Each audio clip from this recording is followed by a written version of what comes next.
Okay, hey everybody, welcome to another episode of On the Wrist from Off the Cuff. We have another awesome review for you, this time from a newcomer, a really awesome little Swiss-made micro brand called Direnzo. They were founded back in 2015, and they are an awesome little micro brand startup with a unique aesthetic.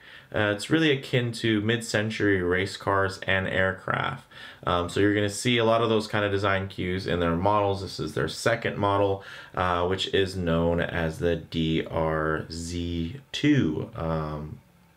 And this is, of course, an everyday watch. And then with definitely in that subcategory of motorsports, kind of oriented and inspired. But as far as everyday watches go, when you're looking for some key common characteristics and design language you're going to look for is you're really going to just want a versatile blend of sporty and dressy attributes, which I think this watch definitely has. It definitely has the ability to be dressed up and the same ability to be dressed down, kind of depending on the occasion. But it definitely feels more on the sporty side. But there's just a nice level of refinement on these case finishings and kind of choices on the way the dial plays. So there's a lot of nice little key features that I think are quite refined, although this thing does feel like a big, tough, kind of sporty watch at the same time. So I'm really quite impressed, and this particular model is the green dial, and there are a couple of different kind of sun ray fusion dials there. So with the fume dial, meaning that it has kind of that lighter gradient transition from the center to kind of a darker outer. And it just has this really cool retro futuristic design. It does remind me a little bit of Tron, with the way they did the sandwich dial and the cutouts. But at the same time, some of the aesthetics and the textures and those choices really make it feel very vintage. So it's a really awesome blend of that kind of new and old, which I'm really enjoying. So with that said, let's go ahead and take a closer look. All right. So as you can see, this DRZ2 or 02 is just really fantastic looking. I mean, if you're into a green dial, this is probably one of the best green dials out there, especially in the Microbrand world. And then you look at these really key special case finishings there, the shapes that you'll find, in the design of this bezel. Oh, man, I mean, there's just so much to love, so much to appreciate when it comes to a piece like this. And I love, of course, that kind of barrel shape, which helps the watch really have some presence, although it is honestly quite thin and minimalist. At the same time, it also does cover the wrist well and wrap around the wrist well, so it's also really quite comfortable. So you're getting one of those balanced designs that really offers you a lot of versatility. Now, what's really special, I think, about this is the price. I mean, man, right now on pre-order, or I should say when the pre-order opens, it's going to be 460 bucks, which is just insane for me to think that this watch costs under $500. Just blown away what they can do, especially the fact that it has a Swiss movement here. So you're going to get the nice sweeping seconds hand, which is very impressive.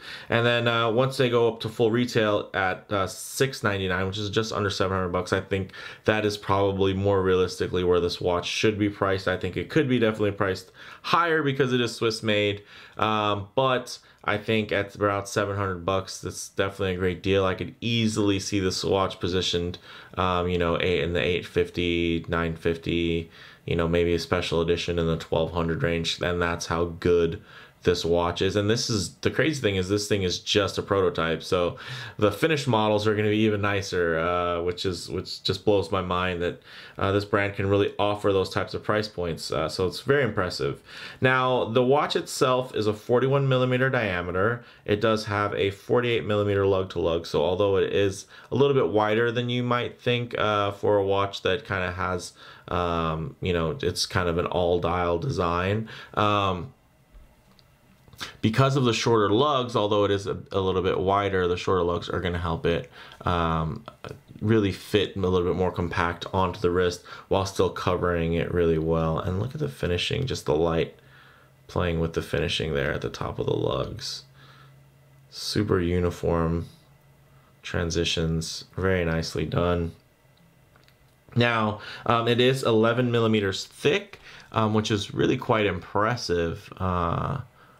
When you really behold, you know, the different, it almost is like this mid case and then there's just a bowl sitting in it because of the flow of this bezel on top and then the case back underneath, which is a very finely done display case back. And then you can actually see the finishing on this is just gorgeous, even from the underneath there, the way the light can really highlight the very nice finish there, as you can see, nice and even, nice and uniform. Now the movement inside is a Sellita SW200. On this model, which is funny because it's a prototype, it's actually 2824, and you can tell because it has 25 joules versus 26. So, you know, for the prototypes, of course, they kind of got what was a little bit more readily available. And then on the production models, they'll actually be doing a custom rotor and everything like that too. So, and then there'll be some also some dressing up a bit of the movement, some more perlage work and whatnot. So that's definitely going to be a nice touch. Now the dial is really where the party's at. Of course the case is impressive, but this dial is just gorgeous. This has a beautiful sandwich dial, basically meaning that it is cut out and layered. So underneath is going to be a disc of Lume material, and then on top is going to be this with the cutout so you can see the Lume versus trying to apply it on top or print it on top. It is underneath and basically, and then it revealed through these really cool symmetrical cutouts, which do remind me a bit of Tron and also just, you know, dashboard instruments in general, kind of the way that they are shaped. So really cool design and very, very original looking. I can't think of anything that this dial really reminds me of, which is, I think, really cool and hard to find in this kind of day and age. Now another feature there is that these hands are actually matte, and as you can see there, they're not reflective. I mean, they're definitely, you're gonna catch light, but they're not polished, which definitely adds a lot to that legibility there, which is really, really nice. And I think a standout feature here of a watch that's so visually interesting, it's actually really quite legible still, which is definitely a nice touch. Now, water resistance wise, this is only water resistant to 5 atmospheres or 50 meters. The lugs here are 22 millimeters, and it is on this really nice vintage style leather rally strap that does taper and is really quite comfortable. Also, if I didn't mention, the particular lume on here is old radium lume, so you're going to see that kind of vintage patina, but it's I think it's on the good side of old radium, where it's more of an ivory color versus a really yellowy mustardy color, and it really matches with the stitching here, I think, really well. So everything ties in. It's not you know, it's just there to make it look old. It really is more about the color palette, and I think the color play versus trying to look like something that's been faded and aged. It's really something that I think, as far as the design and overall aesthetic of the watch, it made more sense for it to have this. And then of course the other models and other variants are going to have different shades of lume, different types of lume and whatnot, and it's all about color play. It's not about, you know, of course, the one with blue lume, it's not trying to look like lume from the future or something like that, or it's just super blue. It's blue because the color blue goes good with the blue dial. And this is, you know, the kind of vintage patina because it's an earthy tone versus a pure white, which is going to go great with this green dial. So it's one of those things where it's, to me, it's not really trying to be vintage lume. It's just a color of lume that is that I think suits the more warm aesthetic here a bit better. Now, this thing if you, let me, while it's still off of the wrist, I just really want to show you guys the transitions on this bevel that wraps all the way around the case. Super unique and just adds so much visual interest. And then you have, of course, that very fine, high polished chamfer that goes all the way around the bezel. And then the way that the sapphire actually just flows into there, really nicely done. Very much impressed with the finish here. And it's, you know, such an odd piece. I would never, you know, sit down with a piece of paper and design something like this and say, hey, this is what I'm looking for. Can somebody make it? But the fact that this thing exists just makes me want it. You know, and I never even knew that I was looking for anything resembling this. It's just really cool. And I think it really represents an awesome place in the market right now. So let's go ahead and get this on wrist. Okay, as you can see on wrist, this thing wears just about perfectly. It is quite large, but I mean, if I get a little bit more of my arm in there for perspective, of course, I think you get the idea that it doesn't look oversized.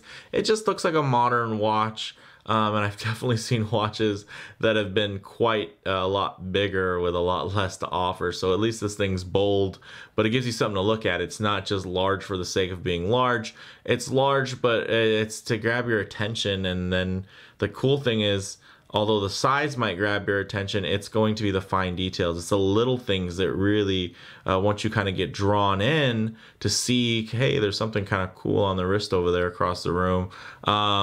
Once you actually start kind of diving into those little details is really where you start to appreciate it. And as you can see, where it's really quite flat and butts up nicely against the wrist there. Of course, it's because of the shape, it's not like super wrapping around my wrist or anything, but I think it really doesn't need to.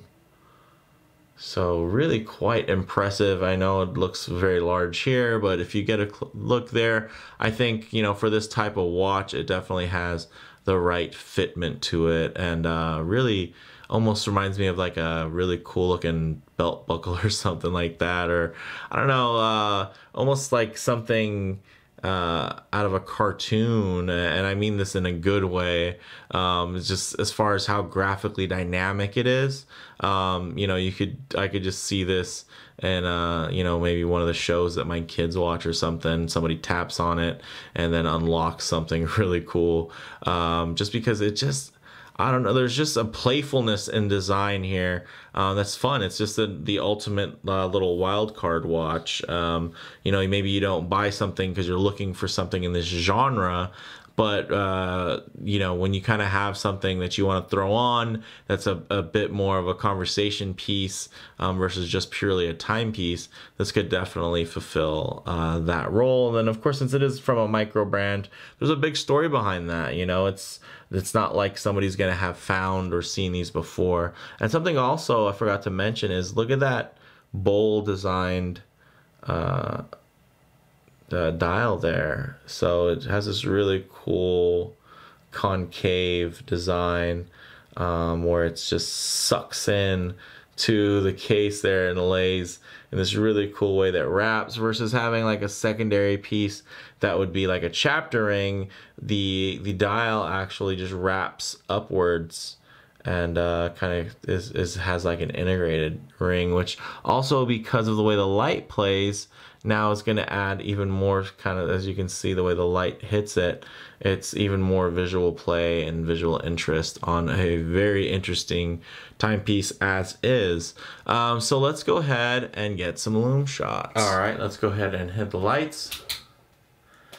As you can see, some really cool color play on this dial, where you actually are going to have like the BGW9 handset, which really defines itself as separate from the from that sandwich dial with the old radium lume.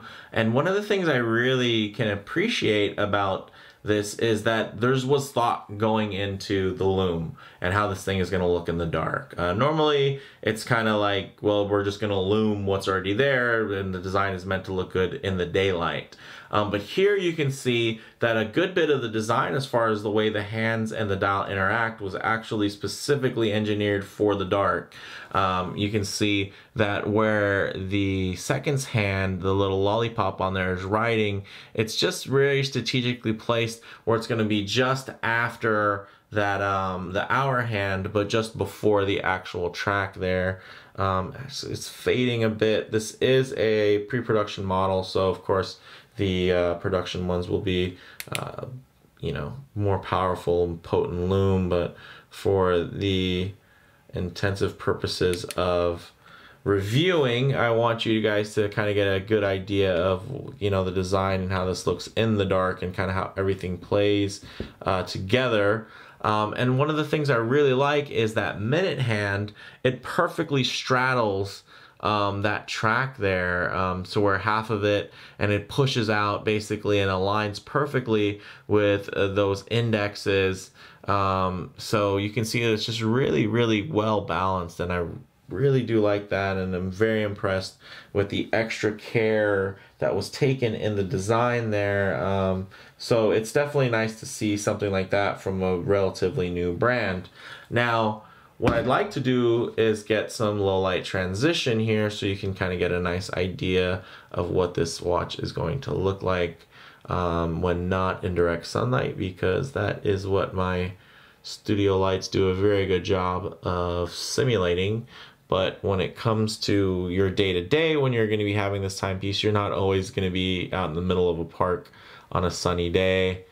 And also the nice thing is you can really see and get a good idea of the brushing and how well it was executed when you're in this low light, because it doesn't wash out any of those imperfections like some of the brighter lighting does from time to time. So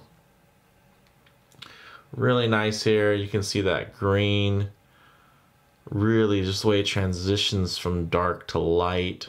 You're only really going to have the green shining through, and it shines through almost to a golden color in the center. So it gets really the high highs and then the nice dark lows when it comes to the lighting situation and this particular timepiece. Really quite impressive. Loving the way that looks.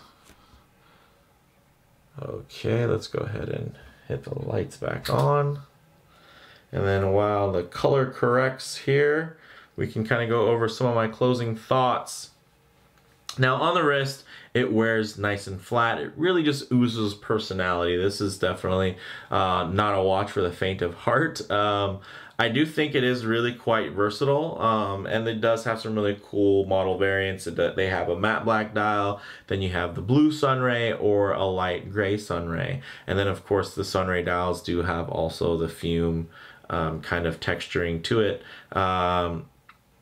where you're gonna have a brighter center and then kind of a darker outer ring there. As far as comparable models go, it's a little tough to kind of compare this to anything that's out there, because I think it's just such a unique piece. It's almost as if it just is an amalgamation of so many different design aesthetics.